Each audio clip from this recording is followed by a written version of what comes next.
This discussion is a part of ThinQ's free online course, Introduction to Research. In each chapter of the book that has been produced for this course, there is a section towards the end of the chapter called the Research Gym. The questions in this Research Gym section are designed to help learners practice thinking like a researcher. Let's look at this section from chapter 1. So, before we get to, since this is Research Gym 1, let's look at something very general about the Research Gym questions. Examination questions are designed to find out if you already know the answer that the examiner views as right. Research questions are ones for which you do not have answers. And the habits of mind appropriate for finding answers to research questions are very different from those that are needed for answering exam questions. If you're preparing for an exam and you don't know the answer to a question you expect to find in the exam, you consult someone, a person, a document, an internet source. But when you have a research question, you have to come up with an answer on your own based on your experience and your thinking. So the Research Gym questions are probably questions that you're going to find difficult. Don't feel that your answer is not good enough if you find it difficult. What matters is your struggle to come up with an answer, maybe a good answer, and learning from that struggle. It doesn't matter how good the answer itself is. And when you have different questions you can choose from, don't choose the one that looks easy or is perceived as easy. Your choice has to be guided by which question, which domain interests you most. Okay, so with that introduction, let's look at what question 1 in Research Gym 1 says. Suppose a university student suffers from clinical depression. He would experience serious learning problems. If left undiagnosed, the person is likely to do badly in exams, tests, and so on, and would receive poor grades for the courses for the person's taking. And this in turn would lower their GPA. This would negatively affect chances of admission to a good master's or PhD program. Clinical depression affects more than 10% of young adults. This information is available on the web. Now, this makes the existing system of grading students unfair to a significant number of students. To solve this problem, one can think of setting up a policy that allows students to take their tests, exams, whatever, again, if they feel they deserve a higher grade. For instance, if a student gets a C on a course in one semester, she could take the exam for that course again when it's offered the next semester. And if she scores a higher grade the second time, the earlier grade would be replaced by the new one. That's the background. And the question for you is this a feasible and ethically desirable policy? And what you need to do is write a one-page argument in support of your answer. What we will be doing in this conversation is just talking about this question and some possible ways of approaching this question that may help you write that one page. When you approach a question, one of the things you have to ask is, what is the question telling you? What is the information that is given to you? What is expected of you? And how much of what is expected do you already know? So what is it that this question is asking you? It gives you a policy and the reason for the policy and is asking if it is a feasible and ethically desirable policy. This is what you have to write about.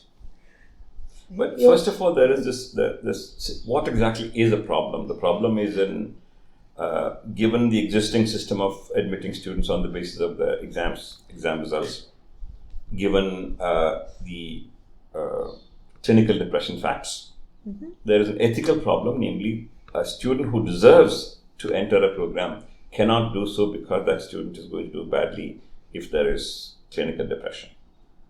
So that's a problem. Okay, clinical depression in relation to exams and admission. So what creates the problem is the existing policy. Right. And then we have to ask the question: Is that description accurate? Okay, I think let's assume for the moment that it is indeed a problem and the statements are accurate.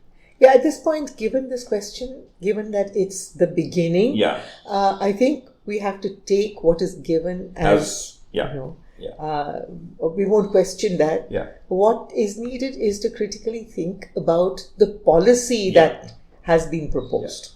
So there is a policy that there are two parts to this. One is it feasible? And the other is it ethically desirable? Right? So should we begin with the feasibility problem?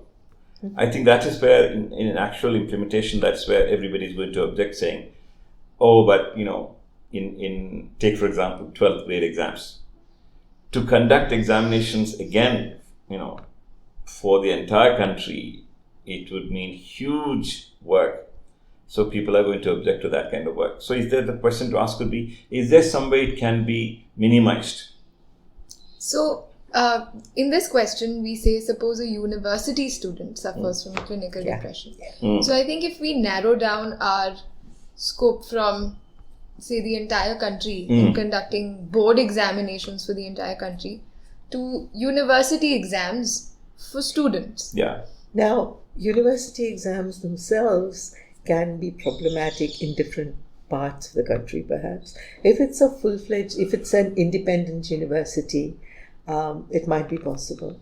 But when you have a state university where there are a number of colleges under you and there is some counterpart of a board exam, even in universities it can become a problem. So we can narrow it down to independent institutions where they have control over the exams and But even then, feasibility is going to be a serious problem, because suppose you have that. Suppose you say there are 10,000 students in some university, and if you announce this, that anybody can take the exam again, everybody who gets less than 99% or whatever the highest possible mark, even if it is 99.9, people are going to say, I want to take it again to see if I can get it 100. So literally just about everyone is going to apply.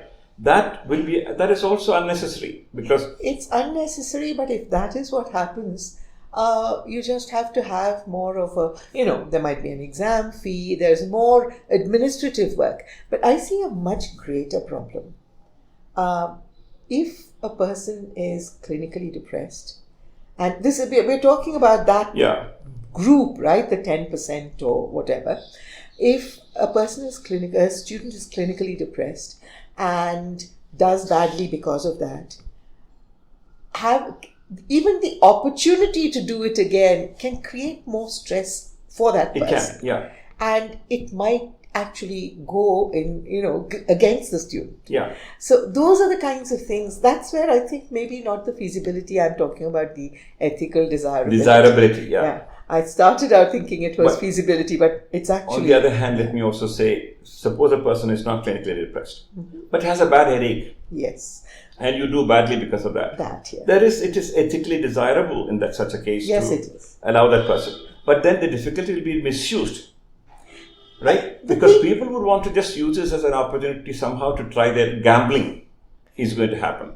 Well, I think if it is feasible, then we should let that be, because if people want to gamble, it's their choice. If this opportunity is available, because regardless of what the policy, there is going to be misuse. Yeah, but the point is, you should also say, for the administrators, they are not going to think about the desirability and so on. They're going to ask, oh, this is going to be huge.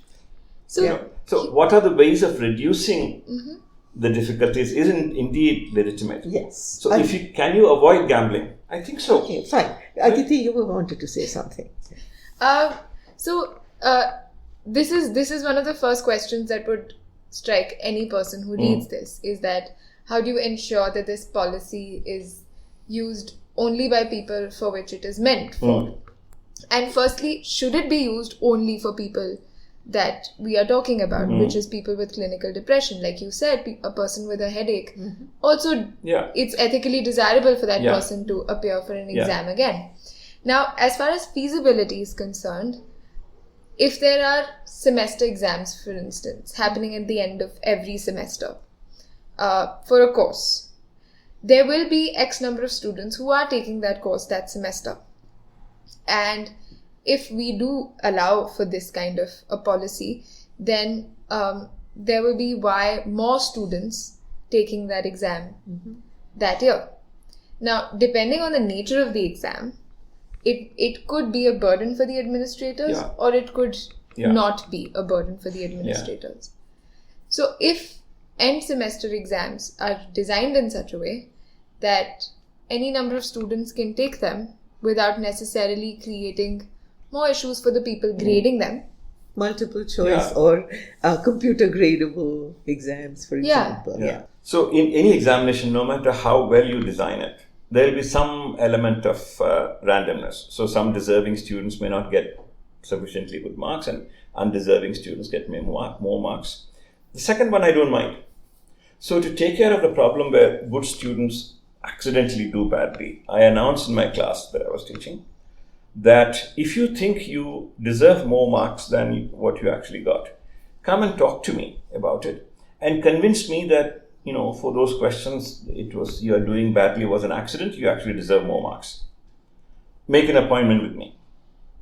And the result was the entire class made a series of appointments with me. Like, I had no time for anything else. 15 minutes, imagine 15 minutes or 20 minutes, half an hour for each student. And I discovered that most students came again with this kind of idea of gambling. What are they going to lose? Right? They might as well come and talk to me. So to avoid that problem, what I did was I said, okay, I will allow you an opportunity, but if you don't convince me that your case is deserving, I'll cut marks. Instead of B+, I'll give you a B. So only those people who are absolutely convinced that they deserve more should come and see me.